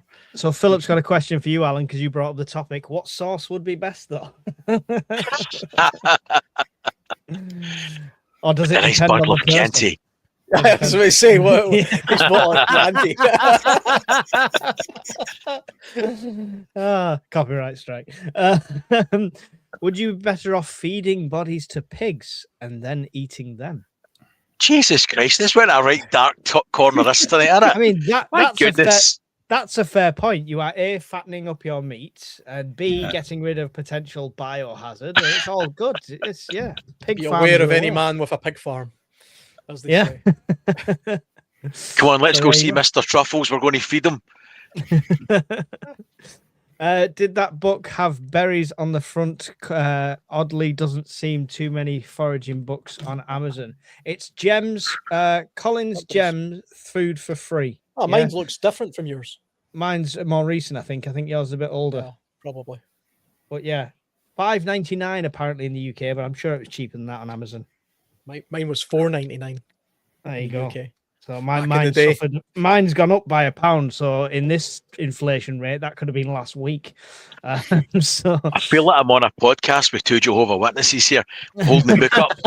Have you heard the word of the leaves and his nuts? I've got John Lofty's book behind me, which to me is the Bible. You know what I mean? It's like, follow this book precisely and you'll be fine. to be fair, where has it gone? There you go. So during my 48-hour blackout, I've been reading this, and it was a lot better than I expected it to be. And the good news is I've got 2 copies of it, so I will be giving one away. Not on YouTube, sorry guys, on Discord. So if you're not on Discord already, go and join the Discord, discord.gg/UKPN. Come and join in, stuff like that. I'll put a question up on the public area at some point this week, and I will pick a winner, and they will get a copy of the Disaster Ready Home. And it's really good. I've already started working some of my preps around some of the suggestions in here. Mhm. But yeah, SAS Survivor Guide, that's the way. I just saw an opportunity for a spin and a plug of the Discord there. 3 years, says Bob. 2.5. 3 years. Okay. Are we just fighting about the time? Just We'll round it up to 3. yeah. I'll round it down to 3. Have you guys seen what happened in Kamchatka in Russia? At least 5 meters of snow. Wind kept whipping up spray from the Bering Sea and dumping it down as snow. Kamchatka over and over again. Wow. I'd heard a bit about it. They've put out a call for help. Mm. Wow. I seen images of a snowdrift that was literally up the side of a high-rise flat. Like Yeah. an actual... Holy proper shit. Yeah, people are bloody skiing down it and stuff. It's unbelievable. That's, honestly, I mean, go on to YouTube and check out this. You won't believe it. And these aren't small flats. They're like, I don't know, if I was going to guess, I would say 30 stories high at least. And it's like a snowdrift all the way up it. Imagine that over here. We the country shuts down with 2 centimeters of snow. Never mind that. People wouldn't know what to do. Bad snow got you prepping, didn't it, Brian? It's a It good did. reason to start prepping. So We're long overdue. We're overdue. well, it's going to be apparently. So I said put the video out last week about the 26th, and since then, WX Charts has gone, no, it's going to be the 29th. No, it's going to be the 21st. And then it's back and forth. And right now, the Met Office is saying 26 as well. So my original prediction was correct. So It's because there's I'm a big happy with that. snowstorm in America just now. we And always that- get the tail end, don't we? Yeah, we Yeah. get like I think the warm air and the cold air in America affects the jet stream, and I think the jet stream, it's south to us just now, but eventually it's going to sort of veer in their direction. That's when we're going to get the snow. I I'm think. I'm trying to remember when Snowmageddon, as you know, the Americans love to name things. Snowmageddon 1.0 in Texas happened last time. Did we get it after that? I was trying to figure it out. Can't I couldn't remember. what it was. Yeah. Mhm. They're getting a tanking just now. A lot of power cuts. I think it's like Yeah. between 800,000 and 1 million. Miss Worms put a link in there. I assume that is to the Food for Free. So use that link. That's probably one of her affiliate links, and it helps her out as well. So use that link if you've not got that book. Pocket size, just like the survival guide. Everybody should have a copy of this. It's not worth not having. The best thing about it is it's got coloured and detailed pictures in, which is key, especially when it comes to things like identifying mushrooms and which ones you can eat and can't and things like that. So, Yeah. Thank you, Treebor. 10 pigs will eat a human body in an hour. There we go. Thank you. Excellent. Even if it's struggling, if it's still kicking, does that reduce the time? So my point was, at some point, weather and resources run out and crops fail. This is it. I mean, like I say, the reason that book affected our prepping so much is they have that situation where they're part of a rural community where there is farmland and stuff like that, but it takes one bad season, one failed crop to throw everything into a spiral, and it's worth thinking about. Here it is on Amazon. There we go. Thank you. Just scrolling down, see if we've got any questions for it. New member of your channel there, John Charles, new member. Thank you, sir. I assume it's Welcome to your the channel. madhouse. Are you monetized Yeah. yet, Alan? No. I think I've got No. I've got the super chat thing, because I got the 3,000 hours. Nobody's done Right. it yet though. But I'm probably still about a year away from being monetized. So No, you're not. bring 175 on that. people. What am I, 13 years in or something? That's not bad. 175 people here. Your homework this week is to go and watch all of Alan's content. Let's get him over the line. Come on. Close. I'm that's close. the I mission. think last time I looked, I was at 3,300 hours. I need 4,000. Need 4,000 watch hours. There you go. So That'll somebody's pass willing like to- that. Yeah, that's fine. That's good. I'll go into work and put all the PCs logged onto your channel on repeat. You get 4,000 hours in a week, but Mike got fired. Oh no. Please don't. I love my job. Food for free, put in bug out bag and car, ideal as it's small, info and packed. Yeah, the same as the SAS guide. You can get the same size edition of that. Great for the bug out bag, side pockets, anything like that. So yeah, great. See, point there. having a bookshelf like you, Mike, behind you, everybody should have that. Everybody Yeah. should have physical not- books. Maybe not physical Arnold books. Schwarzenegger's Encyclopedia of Bodybuilding. That's probably not the. Well, hey, I've got books on my bookshelf that I wouldn't even want to show you on camera because I would definitely get a knock at the door probably. But for the most part, most of it is like survival books and stuff because you cannot memorize all this stuff. And Super even- chat on yours there, Alan. There you go. Your super chat's working. Evil Oh. Girls just put a $5 on it. You are the first person ever. First person. There you go. I don't even know how Wow. you claim it, but thank you very much. You need to make up an You AdSense can't, account. you can't until you get to a certain amount. You can't even Oh, well. cash it out. 60. I'll Yeah. just do what Brian does anyway. Eventually, it'll get to a certain amount, and then I'll buy something and review it or something. Oh, But, you're uh, all so kind. Mine's gonna pay my fucking bills. I think I'm a I long ain't way gonna off. lie to you guys. Long way off paying bills with YouTube, that's for sure. But yeah, bookshelf definitely. That's a good prep to have. Physical books. Yeah. It is. The one it's dropped off. It's dropped off the top. But John C bought me the Viz Profanosaurus as well. That's the stupidest book I've got on there. Literally a Viz book, like thick, full of swear words. You never know what you're going to need in the apocalypse. So, after this 48 hours, two things I would say as well. You mentioned books.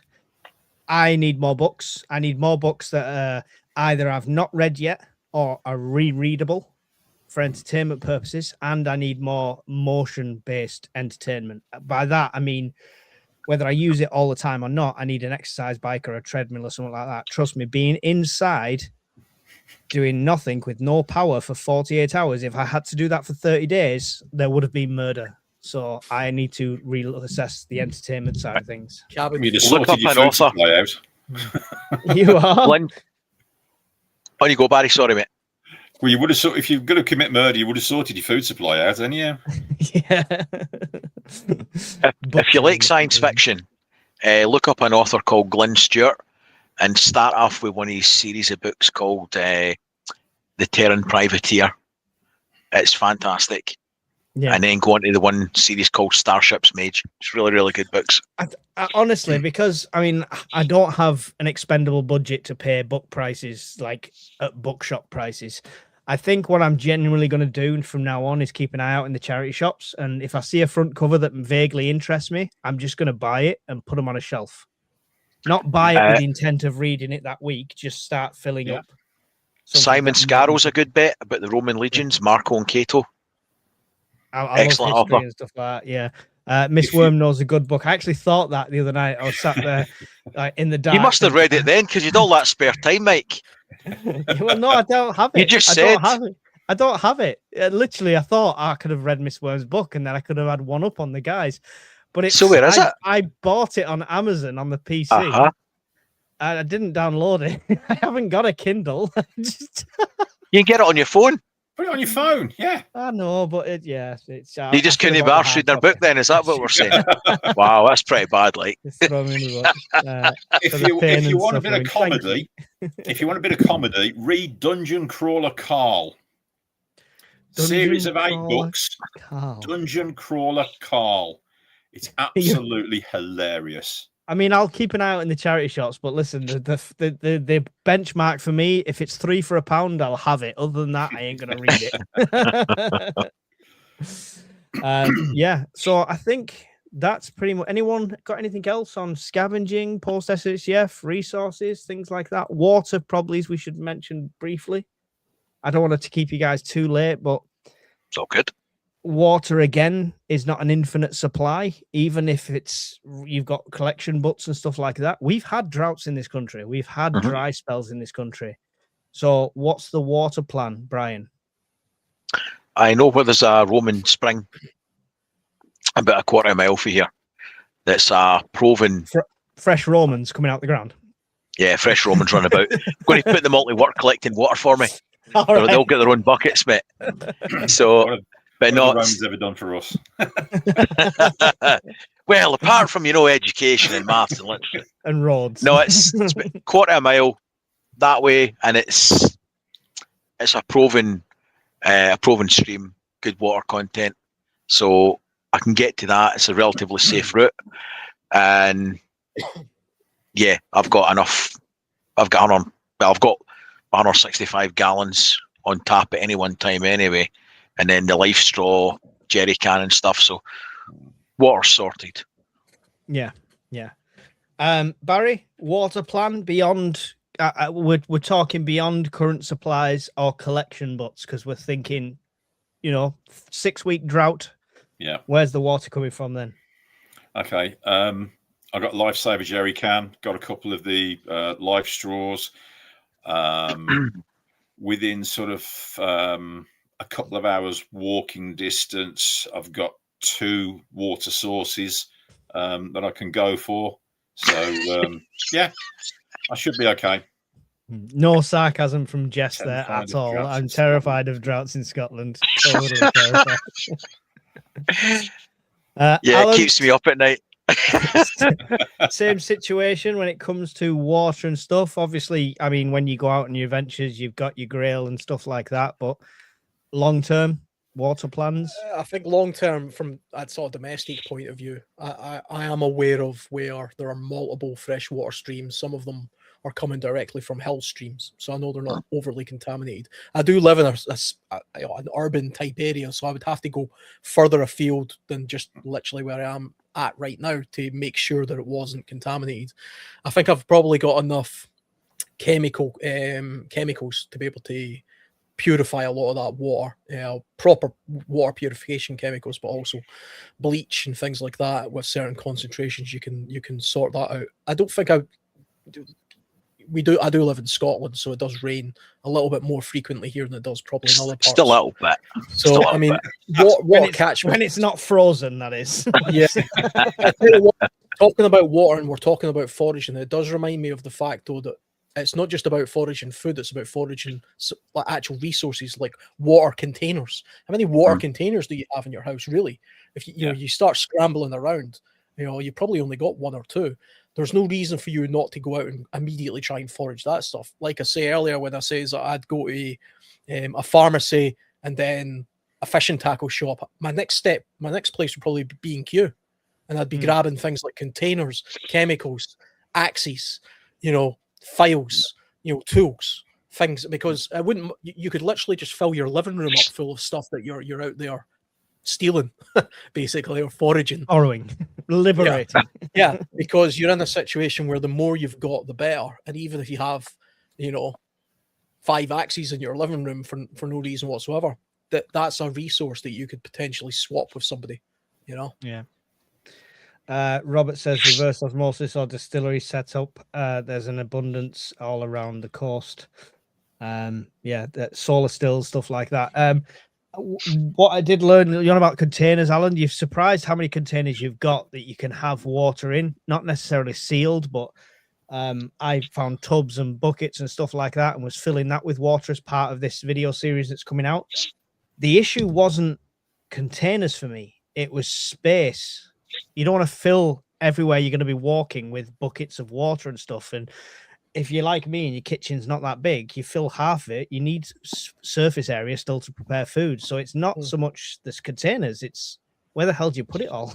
Also, I mean, a useful resource as well would be something like a wheelbarrow, because you're out there and you're harvesting stuff. You're not going to be able to carry all this stuff.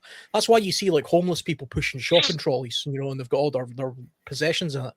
It's a bloody good idea. Maybe not a shopping trolley, but a wheelbarrow can get over rough terrain. You can pack it full of a lot of heavy stuff, and one man can sort of push that and wheel that stuff around. So that's a good thing to have as well. I will say, because Redback said 25-litre containers on Amazon. 25 litres probably is not too bad. Just bear in mind your physical ability when these things are full of water and how portable they are. Some preppers, as we mentioned on Shadow Stream the other night, have these big ICB container things, these huge containers, but that's all they have. And you need a forklift to pick that up and move it around. It's just static in one place. So all the big preps I've got are getting reduced down now into smaller, more mobile things. So it's something to think about with water as well. Water's heavy, you get 25-litre container, it's 25 kilo, right? So it's no mean feat doing a couple of runs with that. So if you get a large plastic tarpaulin, the kind of stuff that you lay down to kill weeds in your garden, not only is that a fantastic shelter, but you can lay that down, put a divot in it, and that's a fantastic way of catching a large amount of water. With very little trouble. Basically just a gigantic sort of catchment area. Yeah, Mike demonstrated that at the last Scottish meet. He called that a tent, I believe. Had to, didn't you, Barry? He thought, Andy's not here, I best get some jives in. But you've mentioned it now, so this next Scottish meet is the end of August. There's still tickets available. Go to ukpn.org, go through to the shop and find them on there. They're on the homepage of the shop if you just scroll down.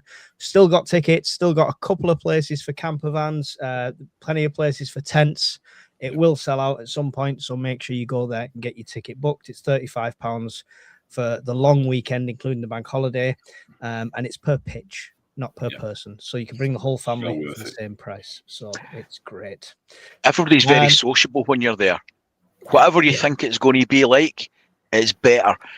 Everybody just mingles, and nobody's standoffish. Nobody was up their own arse. It's just a crowd of like-minded people that you can just go up and ask a random stranger questions, and everybody's there for the same reason. It's well worth coming along. Yeah. Do it.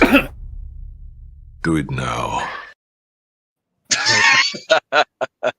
And, That'll be fantastic. that's the guest speaker. If he doesn't turn up, no refunds. I'm just saying. Well, I think that's it for this evening. We've kept these gentlemen long enough. 175 you in here. Please, if you do nothing else, please go around to all the other channels, whichever channel you're watching on, because all 4 of us are streaming it. Take the time to go to the other channels and subscribe and like them as well. Brian, very quickly, tell us what your channel's all about and what to expect coming up there. It's mostly shite, Mike. Let's be honest. It's all crap. Okay, Barry, it's your turn. No, go on. It's mostly about grid down situations or scenarios, because I genuinely believe that with the current state of the UK power grid, we're not a mouse fart away from a problem. We've got problems in place, so mines are all centered around about that. And I do reviews now and again as well and different things. So, yeah. Excellent. Barry, what's coming up on your channel? I know time's not always on your side, but have you got anything coming up new people can tell people about? I have got some stuff coming up shortly. I'm hoping it's going to be in the next couple of weeks. Don't want to say too much at the moment. Want to keep it as a bit of a surprise, but I think people are going to like it. Ooh, So there we there. go. Naked Barry. That's what's coming. Nobody said wants we to would see like that. Nobody wants to see that. Alan, you're in your peak time for recording with the adverse weather and the fun stuff, and you've got some editing coming up. So please give us a sneak preview. What's coming up on the World Survivalist? Yeah, so most of my channel content is sort of wild camping, kit reviews, wildernessy type based stuff like that. I've got a lot of footage just now. I've been slightly under the weather, and so I'm a bit behind. I'm about 4 videos behind where I should be, but I've got lots of footage of stuff coming up. Some interesting winter survivalist type stuff is there, and like you say, Mike, a few days from now I'm going to be off work for a week, and I'm going to be editing like hell. So I think the next video that's coming up is actually a review video of that tent, the big tent that we did on the island. Oh yeah, that's my it's a good one, next that. scheduled That was video. cracking. That's my next scheduled video. It's a good hot tent, that. But after that, it should be a lot more practical stuff. And I've got lots of ideas this year for new content. So if you're interested in the wildernessy side of things, that's where it'd be. Awesome. Yeah, and hopefully we'll all get to do something together really soon. We've already spoke about it. We just need to nail dates down. I need to speak to the guy again. So lots to stay tuned and look forward to. For me, I've got my Blackout series coming for the 48 hours I've just done, split over 3 videos, Monday, Tuesday, and Wednesday. I've got a prepper from Kiev in Ukraine coming on the channel, talking to me about the situation over there and how prepping made a difference. And hopefully a couple other cool guests coming. The only thing I do really want to plug is the Bradley Lowry Foundation. It's the charity fundraiser I'm doing this year. Please use Just Giving, or you can use my PayPal, either which one you prefer. Give whatever you can. Even £1 helps. It would be awesome. And we can raise as much money as we can for that charity. If you want more details, I've done a video about it, or the links in there, etc. So that would be really appreciated. Loads coming up. So thank you, gents. Brian, final thoughts and goodbyes. Just good to see everybody turning out on a Sunday again. It's always nice to see that amount of people giving up their time to listen to us chat a lot of shite, to be honest. Excellent. Barry, with a bit more elocution than Brian, if you can manage it. Yeah, I'm blown away each time we actually have this many people sort of watching us sit here and talk utter drivel. Yeah, it's thanks to everybody for watching yet again. Excellent. And Alan, would you like to say goodbye to your millions of viewers? Yeah, how many viewers have I actually got? I've got 7 on my side. That's pretty good. That's good. That's high for me. Percentage of the 170 we've That's got. a good percentage. But yeah, What I would you say, need is me kicked off at the start again because that really helped these guys. That was my best ever video.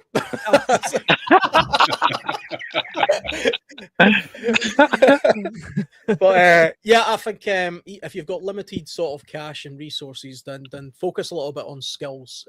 And this is a great time of year to get out. Don't be put off by the weather. It's actually a great time of year to sort of see how the wilderness changes a little bit and how you can survive. And some of the books that like Mike and stuff's talking about, those are good books to literally just walk around while you're walking the dog, follow along, see a plant. You can even use your phone nowadays. Take a picture on your phone and then Google search the image and it'll tell you everything about that plant. That's a great learning new stuff about what resources you have in your local areas. So my sort of goodbye is just get outside and experience a little bit of the resources around about you, and don't just entirely rely on the doomsday stuff, because that's depressing if you do that entirely. Next week on Alan's channel, it'll be Day X. I've decided you must concentrate on Doomsday. No, big thank you to all of our moderators in there. Really appreciate you, Evil, and everyone in there. Miss Worm, who is an author, has got a book available. It would have been a great thing for me to have all this 48 hours. I am going to go and buy the hard copy, Miss Worm, I promise. So go and check that out. She'll put the link for her book in there. And we've got people waiting on new books, so hopefully she'll have another one coming out soon as well. So big thank you to Miss Worm. She does do a lot for the channel, and she gives up her time all the time. So thank you very much, and see you later, guys. See you all. In the glow of embers dance, we've prepared for every chance, living simple, living true, with the dream we all pursue.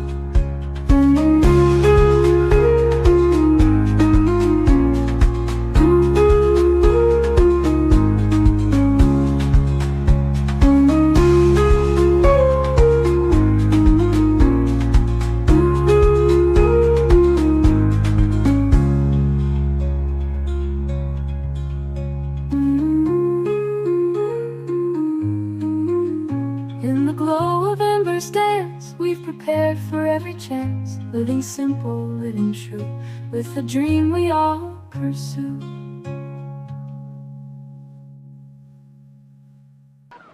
I'm Brian! I'm Brian! I'm Brian! I'm Brian! I'm Brian, and so's my wife! Right, take him away and release him. No, I'm only joking. I'm not really Brian.